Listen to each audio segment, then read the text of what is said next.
నమస్తే, welcome to Suman TV. నేను మీ యామ్ని. ప్రస్తుతం మనతో ఉన్నారు ప్రముఖ ఆధ్యాత్మికవేత్త, జ్యోతిషరత్న శ్రీమతి కోనాల భాగ్యలక్ష్మి రెడ్డి గారు ఉన్నారు. అమ్మతో మాట్లాడి మనకున్న సందేహాలు అనేది అడిగి తెలుసుకుందాం. నమస్తే అమ్మా. నమస్తే అమ్మా. అమ్మ, మీరు ప్రతి నెల అంటే 12 రాశుల వారికి సంబంధించి విషయాల గురించి తెలియజేస్తారు కాబట్టి ఈ నెలలో అసలు జూన్ మంత్లో 12 రాశుల వారికి ఏ విధంగా ఉంటుంది, అలానే వాళ్ళకి సంబంధించిన పరిహారాలు కూడా మాకు తెలియచేయాలమ్మా మీరు. గణానాం త్వా గణపతికం భవామహే కవిం కవీనాముపమస్రవస్రవం జ్యేష్ఠరాజం బ్రహ్మణస్పద ఆనశృణ్వన్నోతిభిः सीदसाधनं प्रणो देवी सरस्वती वाजेभिर्वाजिनीवती दीनामवित्रेवतु गणेशाय नमः सरस्वत्यै नमः श्रीगुरुभ्यो नमः हरिः ओं ओं श्रीमात्रे नमः ఓం గణపతే నమః. మాసఫలాలు కార్యక్రమానికి జూన్ మాసంలో ఏ విధంగా ఉంటుందో తెలుసుకుందాం. మరి స్వాగతం. అయితే 1వ తారీఖున వృషభంలోకి బుధగ్రహ సంచారం నడుస్తుంది. ఈ మాసంలో 2వ తారీఖున కుజుడు మేషంలోకి సంచారం చేయబోతున్నాడు.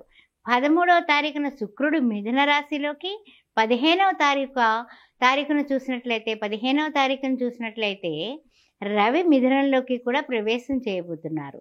అదేవిధంగా అదే 15వ తారీఖున బుధుడు కూడా మిథున రాశిలోకి, అంటే ఈ యొక్క మిథునంలోకి 15వ తారీఖున రవి బుధులు కూడా ప్రవేశించబోతున్నారనే విషయాన్ని మనం ఇక్కడ గమనించుకోవాలి. ఏ విధంగా ఈ గ్రహ సంచారం వలన ద్వాదశ రాశుల వారికి మార్పులు, చేర్పులు, యోగాలు, శుభాలు కలగబోతున్నాయో తెలుసుకుందాం. మరి అమ్మ, ఇప్పుడు జూన్ నెలలో తులారాశి వారికి ఏ విధంగా ఉంటుందంటారు, అలానే వీళ్ళకి సంబంధించిన పరిహారాలు కూడా మాకు తెలియచేయాలమ్మా.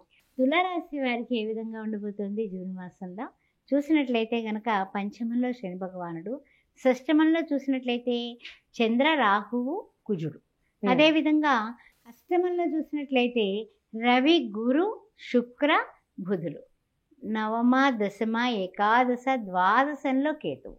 సరే, ఏ విధంగా ఉండబోతోందనే విషయాన్ని చూసుకునేటప్పుడు ఈ అష్టమ సంచారం చేస్తున్నటువంటి రవి వలన చిన్న చిన్న అనారోగ్య సూచనలు భరిస్తున్నప్పటికీ కూడా ఈ యొక్క రవి 14వ తారీఖున మారబోతున్నాడు కాబట్టి మీరు ఆరోగ్యం భాస్కరాదిచ్చేత్ తప్పనిసరిగా మంచి ఆరోగ్యానికి అవ్వడానికి ఆస్కారం బాగా కనిపిస్తుంది.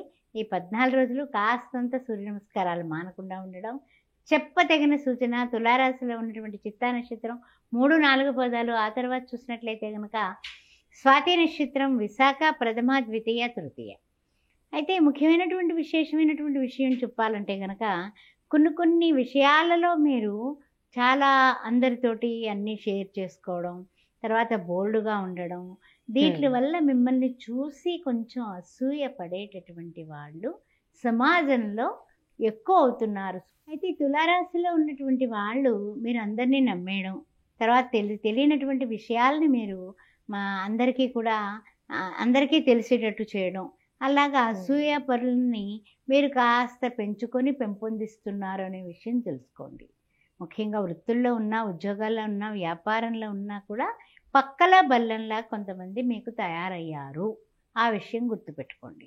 తర్వాత ఏమిటంటే కనుక కొన్ని విషయాల్లో మీకు తెలియనటువంటి విషయం ఒకటి ఉంది. అదేంటి అంటే కనుక మీరు అనుకుంటూ ఉంటారు, ఎలా అంటే కనుక ఏమైనా సరే నేను తట్టుకొని నిలబెడతాను, నాకేమిటి, నన్ను ఎవరు ఏం చేయలేరు, నేను చాలా గొప్పదాన్ని అని ఆడవాళ్ళేంటి మగవాళ్ళేంటి ఒక విధంగా కొంచెం ప్రౌడ్గా ఫీల్ అవుతూ ఉంటారు. మీరు ఫీల్ అవుతున్న విషయం అవతల వాళ్ళు గమనించి మీ గురించి ఏడ్చేవాళ్ళు కూడా ఎక్కువైపోతారు. కాబట్టి ఈ మాసం చాలా జాగ్రత్తగా ఉండండి. అలానేమో వ్యాపారస్తులకి ఏ విధంగా ఉంటుందమ్మా, కొంచెం ఆర్థికంగా చూసుకున్నట్లయితే కానీ?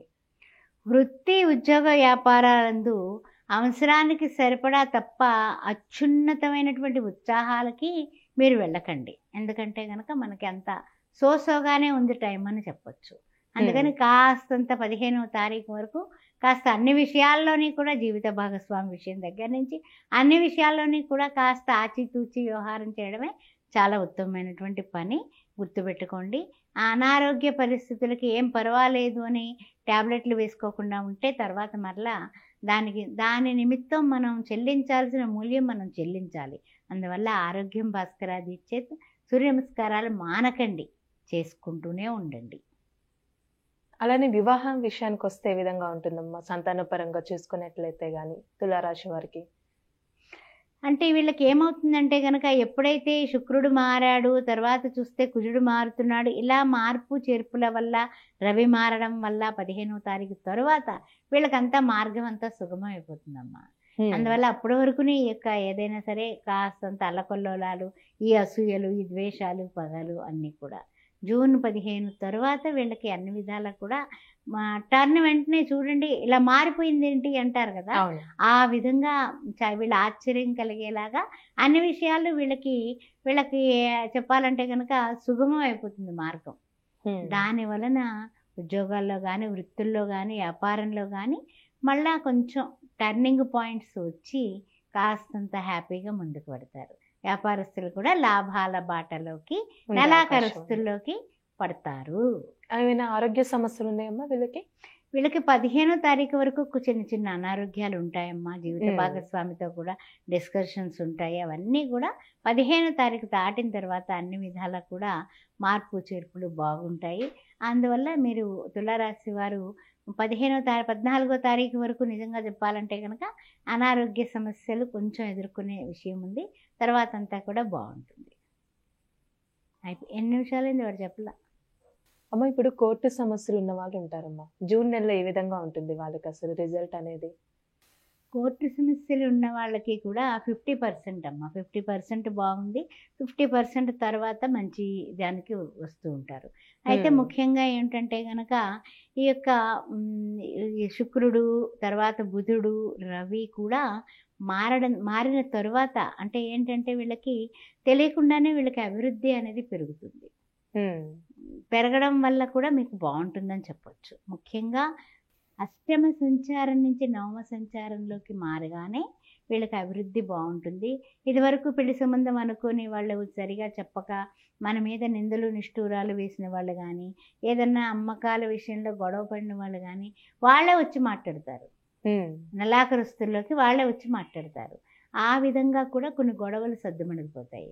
తర్వాత ముఖ్యంగా ఏంటంటే కనుక ఎదుటి వాళ్ళని గబక్కున నమ్మి మీరు ఏదైనా మీ చేతితో ఇస్తే తిరిగి రాదు. అందుకని కాస్త ఇచ్చిపుచ్చుకునే విషయాల్లో జాగ్రత్తగా ఉండండి.